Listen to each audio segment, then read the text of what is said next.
dah tambah sebentar. Assalamualaikum warahmatullahi wabarakatuh. Waalaikumsalam warahmatullahi wabarakatuh. Alhamdulillahirabbil alamin wassalatu wassalamu ala asrofil anbiya'i wal mursalin wa ala alihi washabihi ajmain amma ba'du.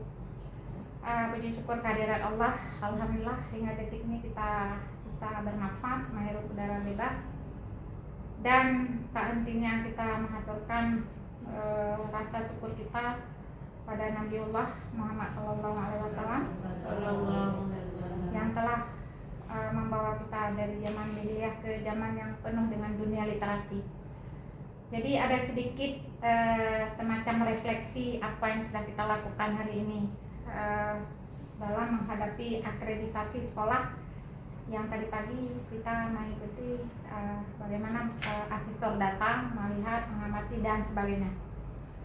Jadi sebelumnya saya berterima kasih kepada Ibu Ainun, Kepala Sekolah, yang sudah berupaya semaksimal mungkin, semampu mungkin untuk memotivasi kawan-kawan guru untuk berbuat apa yang sebaiknya memang layak kita lakukan. Sebab tanpa adanya manajerial yang memadai, yang layak, itu nggak akan terjadi dalam satu instansi sekolah. Apa yang terlaksana, apa yang harus dilaksanakan, seperti yang kita ketahui lewat instrumen penilaian tadi. Jadi untuk teman-teman juga guru, Oma secara pribadi berterima kasih hingga detik ini masih bisa bersama. Sudah pukul berapa nih? Sudah pukul? Oh ya, pukul 17.30 masih stay di sekolah untuk menyelesaikan ada beberapa item yang belum terpenuhi. Jadi ini satu hal juga Oma apresiasi bahwa kalian itu respect dengan pekerjaan. Makanya Oma santai-santai aja, sebenarnya dalam hati saya ada lebih ini. Coba lihat laptop tuh dari pagi notebook Oma terbuka sampai sekarang belum mati-mati. Karena Oma lagi merevisi naskah yang di grup itu udah klang-kleng karena Oma belum ngirim naskahnya. Revisi yang juara yang kemarin itu. Ada lagi satu lagi di pusaka wilayah mau dikirim ke perpustakaan nasional untuk dinilai. Itu juga belum dikirim. Cuma Oma nggak menampakkan karena semua kita punya kesibukan, punya beban kerja masing-masing. Kalau yang itu Oma harus kesampingkan karena itu kan istilahnya skill mengisi waktu. Mengisi waktu ya dengan seperti itu, menulis, mengikuti lomba dan lain sebagainya. Nah, jadi ada beberapa item yang menjadi catatan dalam pertemuan perjalanan tugas kita dari pagi Oma ikutin. Ya mungkin Oma hanya menggariskan sepintas, tidak secara detail. Yang pertama kebersamaan. Nah, kebersamaannya kalau Oma lihat udah checklist lah, ada hijau gitu kan. Artinya tinggal ditingkatkan lagi. Kalau kasarnya sadar posisi saya ini di mana, tempatnya di mana, saya tahunya begini. Jadi istilahnya jangan tunggu diperintah, karena kalau disuruh paling nggak enak ya kan. Tapi ketika itu kita sadar dari hati, tanpa disuruh, tanpa diperintah, rasanya nggak terbeban. Jadi apalagi mengingat asesor tadi itu kan menilai sekolah kita secara keseluruhan.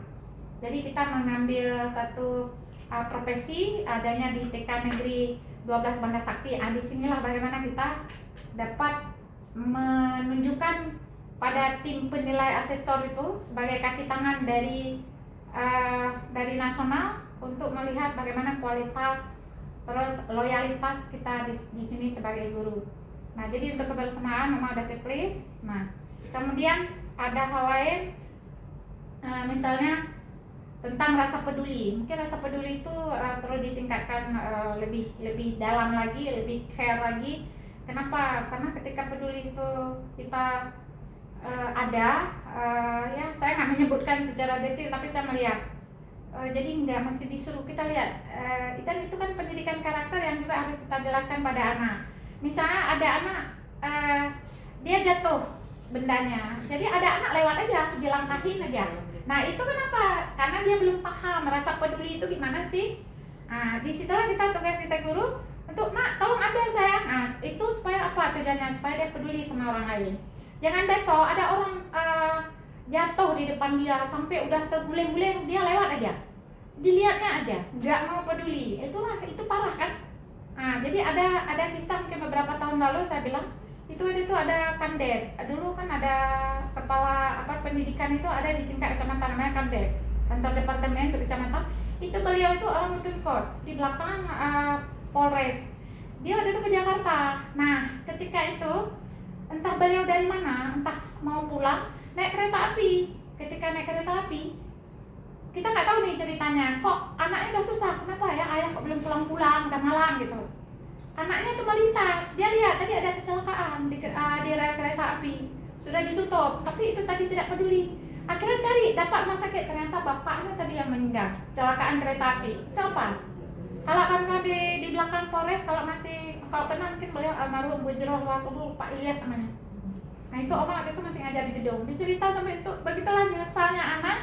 Dia udah lihat orang kecelakaan jadi di rel kereta api, bapaknya disenggol sama kereta api, sudah ditutup pakai koran. Nah, anak peduli bahwa ternyata bapak dia sendiri.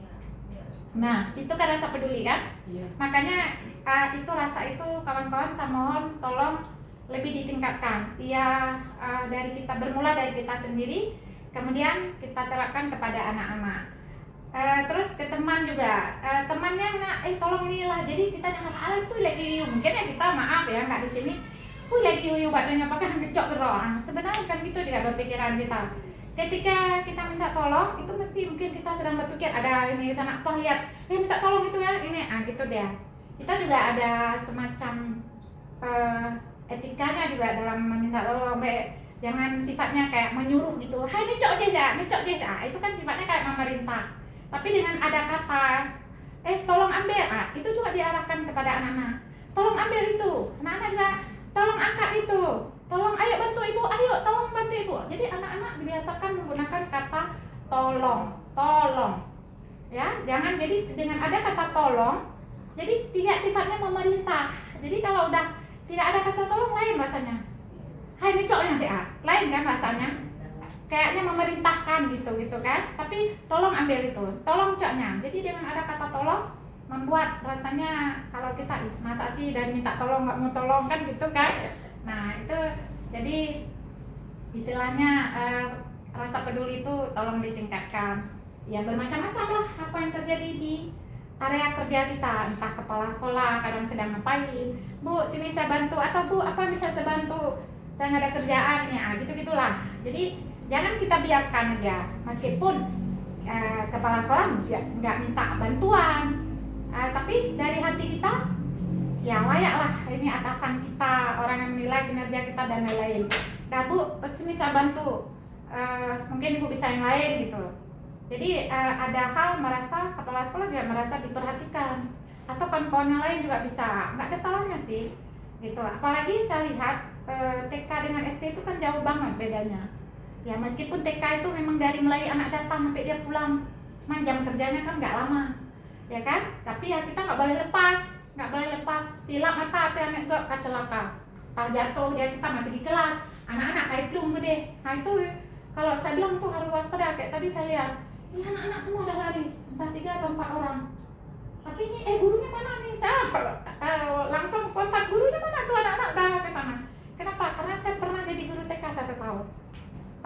Saya tamat SD di 88 itu di di Kecamatan Semudra itu ada TK Putrona Risyah. Itu saya guru perintis menunggu SK penempatan saya guru SD, belum keluar SK. Jadi dibuatlah TK Putrona Risyah. Kebetulan abang saya waktu itu kepala pos, saya tinggal di kantor pos Gedung dulu ya. Itu juga salah satu pendiri. Jadi karena saya juga dilihat mampu bermain dengan anak, sehingga diberilah kesempatan saya menunggu waktu itu tadi. Makanya saya tahu TK itu memang dari awal anak datang sampai pulang rahmi dumpu. Kita nggak ada istilah jijik, itu nggak ada istilah. Yang muntah dia, yang ingusan, pokoknya ya begitulah guru TK. Nggak ada istilah. Ada saya pernah lihat dicuci, diceboknya pakai kaki. Saya maunya saya bilang kan kalau sempat aku lihat lagi pakai sapu, bilang kayak gitu. Pakai sapu gurunya aku pukul tangannya. Kenapa dia benar saya bilang lillahi ta'ala. Dia pakai kaki sih. Kamu nggak siap jadi guru saya bilang. Nah, sungguh terlalu. Kalau anak kamu dibuat gitu gimana? Jadi hal-hal kayak gitu mungkin ya nggak ada yang lihat kan kawan, tapi pas ada mata lain, contoh saya bisa melihat sendiri kan, nggak sengaja juga kan melihat, kok begitu cara kerjanya kayak gitu kan. Itu juga hal yang paling fatal loh. Jadi semua bicara soal pendidikan itu mendidik memang semua dari jiwa, datangnya dari jiwa. Kalau dari jiwa kita merasa tidak terpanggil, cuman maaf datang cuma mencari pekerjaan, terus ada kawan-kawan ngobek, ya udahlah sebegitulah yang kita dapatkan. Tapi kalau misalnya kita khusus datang dari hati untuk mendidik, tujuannya apa, bla bla bla, ada nilai ibadah yang bisa kita dapatkan. Nah, kemudian ada hal lain misalnya dalam pertemanan. Ini saya nggak bilang di sini, biasanya namanya kita manusia. Saya sebagai guru itu saya menghindari duduk mensepak-sepak teman-teman kelompok-kelompok, itu paling nggak sehat. Kalau saya bilang kenapa? Hana ada pegah tanya, ibu ahli sepulang. Ujung-ujung dia apa? Bigos, kadi kebiang gosip, kenapa? Tak semayang, subuh, segala macam. Nilai ibadah kita tetap ke orang. Itu juga hindari. Karena saya dulu biarpun ngajar di kampung, di gedung 10 tahun pertama, itu saya mungkin dari pendidikan yang saya terima, itu saya nggak suka duduk bertumpuk-tumpuk. Kalau teman-teman lebih senang duduk misalnya di kelas, ya udah di kelas. Ada saatnya dimana kita memang berkumpul, misalnya seperti ini, ya udah kumpul. Kenapa? Karena disitulah terjadi hal-hal yang oke lah kalau kawan itu mungkin di situ dia nggak respon, tapi begitu pulang ke rumah kepikiran, aduh kok bisa ya itu kan kalau menang bla bla bla. Karena saat itu kadik perang, anda saat sakit hati, akhirnya apa? Anakku kan mencuri hati. Itu paling dihindari itu. Kenapa? Memang saya nggak lihat kan kawan di sini tumpuk-tumpuk, tapi ya saya cuma bilang ya makanya kalau bisa hindari seperti itu. Karena itu bakal timbul itu, biarpun nggak besar kecil, tapi pada akhirnya bisa menyulut kan, bisa menyulut api gitu. Dan ketika saya jadi guru SD itu betul jam-jam istirahat saya nggak suka keluar yaduk kanto, itu saya nggak suka. Saya pasti stay-nya di dalam kelas. Nah, kelas saya itu beda desainnya. Saya punya kelas punya meja kerja sendiri saya di situ. Biarpun di kantor ada meja saya, tapi jarang saya duduk. Saya lebih fokus di kelas. Ada guru yang bolak-balik masuk sesuai dengan jadwal dia, guru agama, guru dan lain-lain. Itu juga dia punya meja yang dekat papan, tapi saya punya pojok sendiri. Jadi saya lebih senang mengawasi anak-anak di dalam kelas. Jadi orang mencari saya, guru ada di kelas, nggak ada di kantor. Kenapa? Kalau duduk kantor sih, nah aja. Yang pegang kapan di kilo ya kan? Iya, ada yang pegang pun yang kan menggertak ya kan, ada orang memakai titanium, itu terserah lah. Ya kan mesti lagi hilang si anak pen aku nak blow ya dokter sekolah kan? Aku kusuk memutasi kan kok jadi masalah. Gitu. Kenapa ya namanya udah kumpul-kumpul kayak gitu? Ada aja yang dicari kesalahan orang. Dia suka-suka orang. Misalnya, alah tak blow aja menghai deh, tatuk dia baja murah. Kok rempong, kok sibuk, orang duit dia sendiri segala macam. Ya kan? Kentar blow mentang yang murah-murah gitu-gitu. Ya itu semua kalau yang misalnya kalau kita pikir apain ya, itu peduli, tapi cara peduli nggak sampai sebegitunya, nggak sampai menjatuhkan orang. Kalau sekarang istilahnya bully-bully ya itu. Jadi jangan sampai jangan bilang anak-anak tuh nggak boleh bully. Ternyata kita gurunya sendiri yang pelaku itu. Kan banyak yang kejadian itu kan. Sekarang lagi musimnya, mungkin dulu nggak sejahat anak-anak yang pelaku sekarang dengan efek teknologi. Dulu mungkin kita ada ngomong-ngomong lah, namanya manusia, cuman nggak ada istilah bully-bully, istilahnya mungkin bahasa, tapi ya nggak sampai sekarang kok ngeri-ngeri, gimana anak-anak atau di segala macam, mengerikan, ya kan? Nah itu bukan tidak mungkin juga untuk tingkat-tingkat TK dilihat juga masalah bully-bully itu, ya semua berawal dari kita guru, ya. Kemudian tadi kawan-kawan lihat bagaimana kita kocar kacir. Ya kan, pecar kacir lah ceritanya. Kita ada melakukan, tapi tidak mendokumentasikan. Tidak semua, buktinya ada harus kita cari ini. Pokoknya beruntung kita dapat asesor seperti itu. Tidak selalu loh asesor seperti itu. Hana kan kita nih, karena orang tuh udah ada instrumen kan? Ya tidak. Ini disitulah ambil nilai kita. Ya kan? Iya. Iya, alhamdulillah kita kan datang bapak tuh, Bu, Iya, boleh. coba bilang bla bla bla bla, bilang ke saya. Makanya saya, wah ini sini. Jadi pokoknya balik saya cari, wah ini gimana caranya? Dari mulai sikat gigi, dari sampai situ, sampai semua itu dia, sampai santan-santannya dia. Kenapa? Itulah beliau juga merasa gini, ini dilihat karena kenapa kan bicara soal instrumen kan kita dengar tadi kan, bahkan saya sebagai pengamat diingatkan nggak boleh lihat itu. Dan saya ada kawan juga di dalam itu biarpun dia asesor PAI, tapi memang kenapa saya juga nggak paham kenapa sangat rahasia untuk mengetahui itu. Ketika dibilang kananku segala macam itu juga berpikir kan, tapi paling tidak jadi seperti itu, ya udah saya rekod di otak saya, ya kan. Meskipun demikian ya mungkin nggak semua mampu saya rekam, teman-teman juga, tapi paling tidak apa yang dilakukan sesuai yang ini kita tunggu kan. Misalnya kayak kemarin saya ada minta direkam, ada foto kan. Coba kalau mungkin kemarin nggak kita lakuin, cabak-cabak jaro, nggak ada bukti kan, padahal kahek dan apa. Kenapa? Karena di dunia kerja kita yang saya tahu udah beberapa tahun yang lalu, apa yang kita lakukan harus ada namanya bukti fisik atau disebut juga dengan portofolio. Itulah dia. Kapan tuh kita mulai menggah istilah portofolio? Ketika saya sertifikasi pertama saya orang itu. Saya lolos portofolio tahun 2007. Dari situlah putra le portofolio. Oh, ternyata apapun yang kita lakukan, ini. Jangan bilang, oh saya ada kerja itu, ada buat mana? Oh, nggak tahu sampai di mana, akan hilang. Oh, tadi nggak. Ya kan? Itulah bukti fisik. Nah, tadi pagi saya ada bilang juga sama Betia, sama Bu Aino, tolong mulai pasca akrab ini sekolah kita wajib ada sosmed. Tadi saya lihat kawan-kawan, ada sosmed, guru-guru siapa? Gak ada yang punya sosial. Kita teknologi sekarang sosial media itu bermacam, makanya harus bijak. Apa yang kita perlihatkan di situ? Sekolah itu harus ada website. Dari website itu biar tahu orang, oh ini sekolah ini tinggal dibuka-buka aja. Kalau SD dulu saya udah sarankan, mana website kalian ini harus nggak ada aktif, nggak tahu cari tahu bagaimana mengaktifkan website. Ada yang gratis, ada yang bayar. Cari tahu gimana? Karena lewat website itu orang tahu, oh ini ya aktivitas sekolah kita, nggak bisa ditutupin. Terus macam tadi, ada yang ini nggak? Ada mana? Coba kalau ada sosmed kita, ya kan? Saya punya YouTube, ya saya bukan cari duit gitu kan, kayak YouTuber gitu, kayak orang-orang gitu kan. Cuman tak apa, tujuan Oma menyimpan dokumen. Ya meskipun masih orang udah berapa tahun, masih 500-an, karena Oma bukan tujuan mencari uang, tujuan menyimpan dokumen. Ketika ini, oh ya ada di YouTube saya, tolong tunggu ya saya cari, saya kirim ini linknya. Karena orang-orang yang macam tadi kan minta dikirimin link, kita nggak punya link, Pak cok link, ya kan? Padahal kalau ada YouTube, kalau ada, di Facebook saya ada nih ya, mana linknya, kirim. Kalau ada sekarang lagi ada thread, saya punya, udah mengaktifkan juga thread, karena itu berita-berita di situ. Jadi semua, misalnya ada juga Instagram, TikTok. Jadi TikTok itu saya jangan cuma joget-joget doang, yang penting. Jadi tujuannya itu tadi menyimpan dokumen apa yang kita sampaikan di TikTok itu.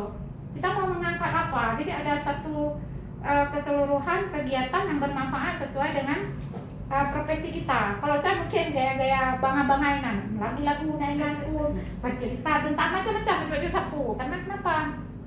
Saya kadang-kadang saya tutup sendiri untuk menyimpan aja, kadang simak-simak, menghibur diri, ya kan? Jadi saya tegaskan lagi, mulai pasca ini tolong sekolah kita TK Negeri Banda Sakti wajib ada Facebooknya, Instagramnya, YouTube-nya, itu kan semua gratis, ya kan? Jadi nanti setiap ada dokumentasi kawan-kawan tuh bisa share ke situ. Tak diperlukan, terlihat kan 12 tahun yang lalu, oh udah lama ya, udah itu bukti kita ada berbuat. Udah lama berbuat, udah coba lihat misalnya YouTube saya ada ini, udah lama ya, udah banyak ya inilah. Nggak bisa, bukan kayak hari ini. Itu perlu kita ini sibuk lagi, mana anak ini baju, kahana baja gantok, ya kan? Konyol lah. Itulah beruntungnya kita dapat asesor seperti tadi, alhamdulillah, ya kan? Tapi harapan Oma 5 tahun ke depan bele lagi. Biarpun nanti bukan Oma sebagai pengawas, kan kita kan sama kepala sekolah dengan Oma itu kan bisa aja pindah-pindah, ya kan? Tapi apa yang Oma bilang nih jangan terulang lagi untuk 5 tahun ke depan. Kocar kacir kita, ya kan? Jadi teman-teman itu semua juga menjadi referensi buat mengumpulkan portofolio sendiri. Oh ternyata begitu ya, saya besok apalagi nih yang baru lulus P3K dapat sertifikasi honorer dan lain-lain, itulah bukti fisik kita. Contoh kayak apa, nggak usah jauh. Kemarin itu ketika lulus training of trainer sebagai pengawas mewakili Aceh, yang diminta apa? Yang paling dominan adalah Anda pernah melatih nggak? Tunjukkan semua bukti fisik bahwa Anda pernah menjadi pelatih. Kenapa? Kalau sekedar mengajar, semua guru memang mengajar, ya kan? Tapi yang melatih kan beda. Ya udah, Oma tunjukin ada kelas melatih menulis tiga kelas, kemudian lain-lain ada bukti fisik di situ, apakah flyer, apakah sertifikat, semua ada nampak. Nah bukti-bukti ini ya akhirnya yang Oma nggak pernah berpikir lulus. Kenapa? Karena nggak pernah aktif di fasilitator guru penggerak. Ya mana mungkinlah pula lulus. Ternyata apa yang mereka lihat, bahkan Ibu Yuni kawan yang bertahun-tahun dan fasilitator guru penggerak, bahkan dia nggak lewat. Kenapa? Mungkin selama ini beliau itu hanya bukan latih, itu memang menjalankan kegiatan membina apalah guru-guru penggerak. Nah, yang diminta seperti itu. Nah, itulah yang Oma bilang lagi kembali. Apalagi yang kawan-kawan ini sudah 8 orang, masih ada 2 lagi ya? Masih ada yang menyusul. Nah, itu bukan belajar, makanya nanti punya HP Android bagus. Jadi foto-foto kegiatan itu nggak perlu banyak cerek-cerek nggak, tapi fokus, nggak ada mereng, nggak ada kabur, nggak ada apa gitu kan, nggak ada pecah, nah, ya kan, nggak usah. Kalau dia foto nggak usah pakai efek, nggak usah pakai efek, nanti bisa di set belakangan. Itu yang foto orang kirim ke Bu Ainun, semua udah mulai proses editing. Makanya ketika ada orang punya foto, video sama Oma itu nggak Oma share 6 detiknya, nggak, sabar ya, saya belum sempat sedikit lah mengedit. Jadi kalau mereka mau kirim, mau simpan, udah bersih, nggak ada ino kok raya, ino urung kamu kok, urung kamu mau apa, ya kan? Kadang ini foto bagus, cuman yang mata ke timur gitu kan, ya namanya pengambilan gambar kan. Ah itu di situ tugas semua melihat, nah ini yang crop kita tinggalkan ini, yang ini kita buang, yang ini kadang-kadang kacemplang udah kita crop, nah itulah yang udah masuk ke Bu Ainun, itu udah Oma kirim berapa banyak foto, itu semua udah melalui proses editing. Dah. Jadi kawan-kawan juga nyimpannya seperti itu nih, contoh hari ini semua diminta. Termasuk juga kegiatan Oma pernah nggak membina, kan memang ada, cuma sempatlah kemarin belum karena lanjut foto video nanti ada kena batas tamu tinggi kenapa kan?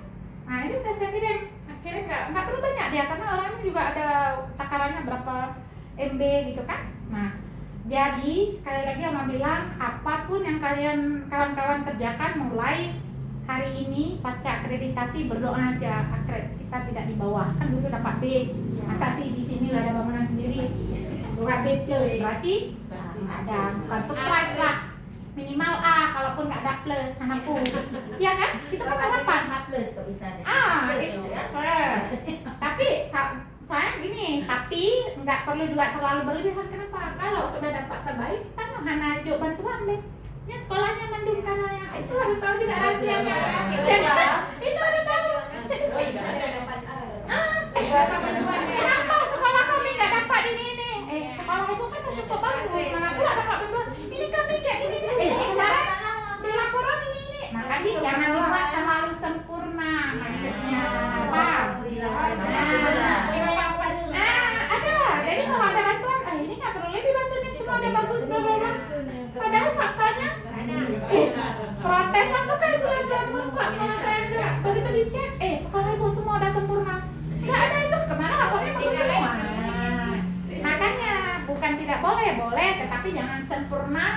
Kalau misalnya ratingnya 100, jangan sampai 100. Minimal buat kita tahu nih ratingnya minimal kan, kalau misalnya mau amat baik kan, jangan amat baik 100, buatlah 95 mungkin kan.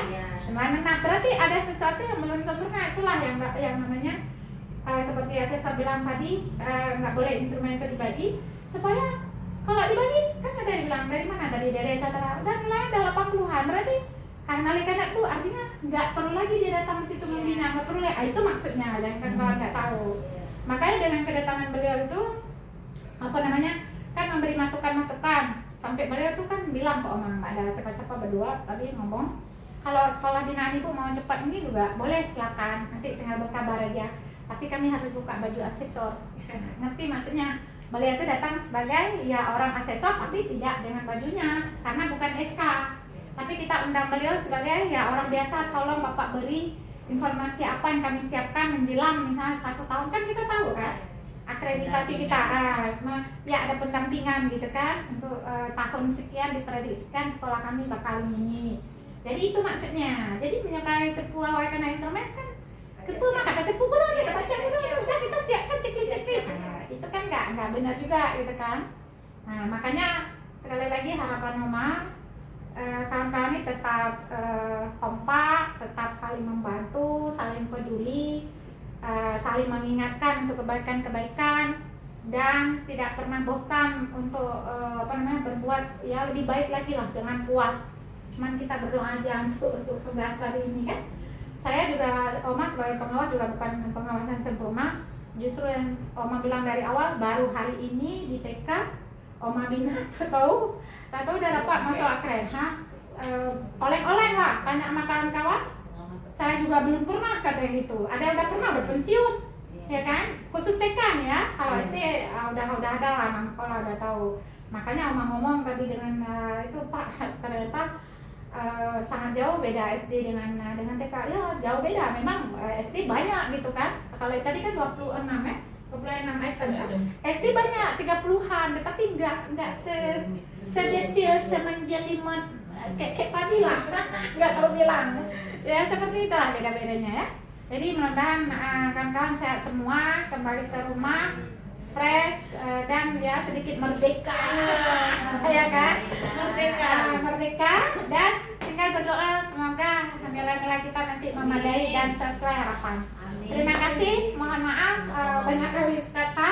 Bu Aino juga mohon maaf, terima kasih untuk semua. Oma akhiri, assalamualaikum warahmatullahi wabarakatuh. Waalaikumsalam.